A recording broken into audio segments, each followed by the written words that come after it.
จ้าหน้าที่ตำรวจปกส.นครหลวงเวียงจันทน์สามารถจับชาย5 คนซึ่งเป็นกลุ่มแก๊งปล้นทรัพย์ชิงทรัพย์รายใหญ่ที่ใช้รถใหญ่เป็นพาหนะเข้าในการเคลื่อนไหวซอกปล้นทรัพย์พลเมืองโดยก่อเหตุมาแล้ว21 ครั้งได้รถจักรจำนวน20 คันและรถใหญ่อีก1 คันพันโทเกษณาพิจิตรห้องหัวหน้าแผนกตำรวจสืบสวนสอบสวนห้องตำรวจปกส.นครหลวงเวียงจันทน์ให้รู้ในวันที่19 พฤศจิกายนเจ้าหน้าที่ได้ติดตามตัวกลุ่มแก๊งปล้นทรัพย์กลุ่มนี้มาแต่เดือนกันยายนจนฮอดเดือนพฤศจิกายน 2019 ซึ่งสามารถจับตัวได้ซึ่งรวมมีทั้งหมด5 คนคือเฒ่าบุญมาหรือบี้อายุ25 ปีอยู่บ้านดงปะแหลบเมืองจันทบุรีถูกกักตัวในวันที่7 กันยายนเฒ่าเสมออายุ35 ปีมาจากบ้านเลานาดเมืองจำพรแขวงสวรรณเขตมาพักเซาอยู่บ้านดอนแดงเมืองจันทบุรีถูกกักตัวในวันที่9 กันยายนเฒ่ากะโตอายุ28 ปีอยู่บ้านดงปะแหลบและเฒ่าอาริญาหรือยาอายุ25 ปีอยู่บ้านดอนแดงเมืองจันทบุรีถูกกักตัวในวันที่24 กันยายนและเฒ่าคำเสาหรือเปิ้ลอายุ28 ปีอยู่บ้านดงเมียงเมืองจันทบุรีถูกกักตัวในวันที่7 พฤศจิกายน 2019คดีดังกล่าวเบื้องต้นในวันที่19 สิงหาคม 2019ผู้ถูกเสียหายชื่อเฒ่าอนุศักดิ์อายุ26 ปีอยู่บ้านหนองบัวทองใต้เมืองศรีโคตบงนครหลวงเวียงจันทน์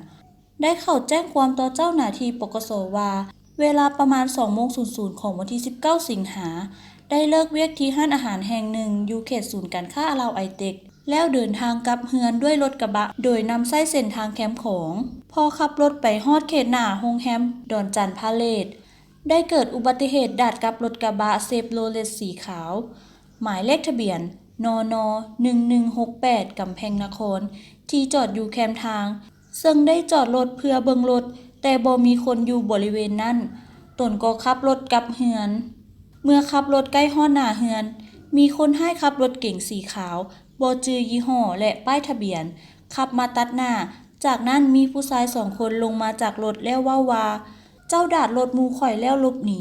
ตนได้เว้าว่าบ่ได้หนีเพราะข่อยลงไปเบิ่งรถแล้วบ่เห็นไผ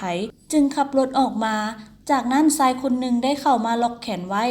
อีกคนหนึ่งก็จกเอาทรัพย์อยู่ในถุงส่งและกระเป๋าแล้วขึ้นรถหลบหนีไปผลเสียหายมีเงินกีบจำนวน4 ล้านกีบโทรศัพท์ iPhone X สีขาว1 เครื่องภายหลังที่ได้รับแจ้งความคือแนวนั้น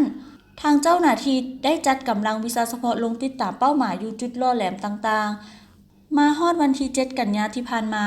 ก็สามารถกักตัวคนให้ได้1 คนคือเฒ่าบุญมาสอบสวนขยายผลและติดตาม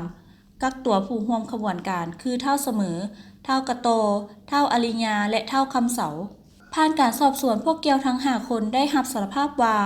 ได้ร่วมกันลักปุ้นชิงเอาทรัพย์ของพลเมืองแท้โดยนำใช้รถใหญ่จำนวน2 คันคือรถเก๋งปีแคนโตสีขาวหมายเลขทะเบียนกโต4528กำแพงนครซึ่งเป็นรถของเฒ่าบุญมาและรถกระบะวีโก้สีปอนทองบ่ติดป้ายทะเบียนเป็นรถของเฒ่าอลิสาโดยพวกเกี่ยวออกเคลื่อนไหวในยามกลางคืนอยู่ในเขตนครหลวงเวียงจันทน์และต่างแขวงเมื่อพบเห็นเป้าหมายอยู่ตามเส้นทางที่มืดและเปลี่ยวพวกเกี่ยวก็ขับรถใหญ่ตัดหน้าแล้วลงไปใช้อาวุธปืนสั้นค้อนช็อตไฟฟ้าเหล็กแหนบไม้ค้อนกระบองนาบคูปุ้นเอาทรัพย์ติดตัวและรถจักรหรือรถใหญ่ผ่านมาพวกเกี่ยวได้ก่อเหตุมาแล้ว20 กว่าครั้ง